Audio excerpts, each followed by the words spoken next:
Judges chapter 19, Holman Christian Standard Bible. In those days, when there was no king in Israel, a Levite living in a remote part of the hill country of Ephraim acquired a woman from Bethlehem in Judah as his concubine. But she was unfaithful to him and left him for her father's house in Bethlehem in Judah.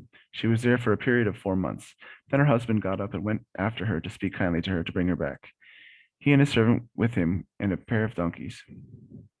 So she brought him to her father's house, and when the girl's father saw him, he gladly welcomed him. His father-in-law, the girl's father, detained him and stayed with him for 3 days. They ate, drank, and spent the nights there. On the fourth day, they got up early in the morning and prepared to go, but the girl's father said to his son-in-law, "Have something to eat to keep up your strength, and then you can go." So they sat down, and the two of them ate and drank together. The girl's father said to the man, "Please agree to stay overnight and enjoy yourself." The man got up, but his father-in-law persuaded him, so he stayed the night and spent the night there again. He got up early in the morning on the fifth day to leave, but the girl's father said to him, "Please keep up your strength." So they waited until late afternoon, and the two of them ate.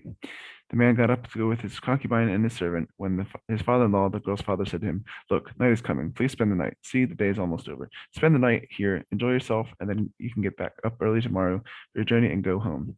But the man was unwilling to spend the night. He got up, departed, and arrived opposite Jebus, that is Jerusalem.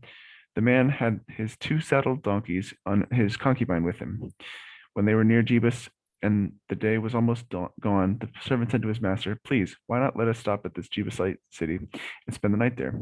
But his master replied to him, "We will not stop at a foreign city where there are no Israelites. Let's move on to Gibeah." "Come on," he said. Let us reach one of these places and spend the night in Gibeah or Ramah." So they continued on their journey, and the sun set as they neared Gibeah in Benjamin. They stopped to go in and spent the night in Gibeah. Then the Levite went in and sat down in the city square, but no one took them into their homes to spend the night. In the evening, an old man came from his work in the field.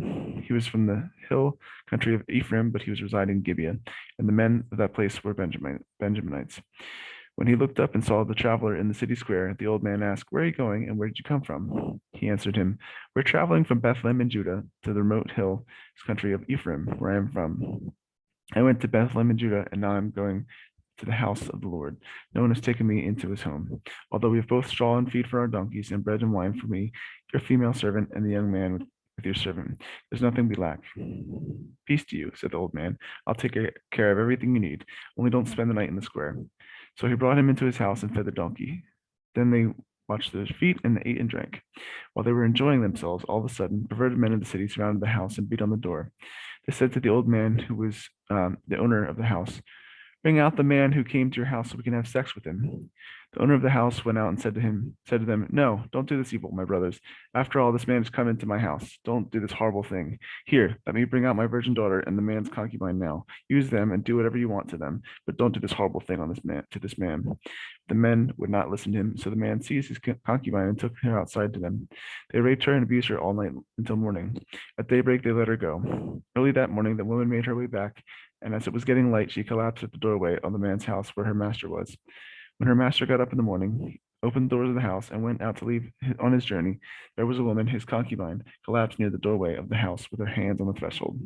"Get up," he told her. "Let's go." But there was no response. So the man put her on his donkey and set out for home. When he entered his house, he picked up a knife, took the concubine, cut her into 12 pieces, limb by limb, and then sent her throughout the territory of Israel. Everyone who saw it said, "Nothing like this has ever happened or been seen since the day the Israelites came out of the land of Egypt to this day." Think it over, discuss, and speak up.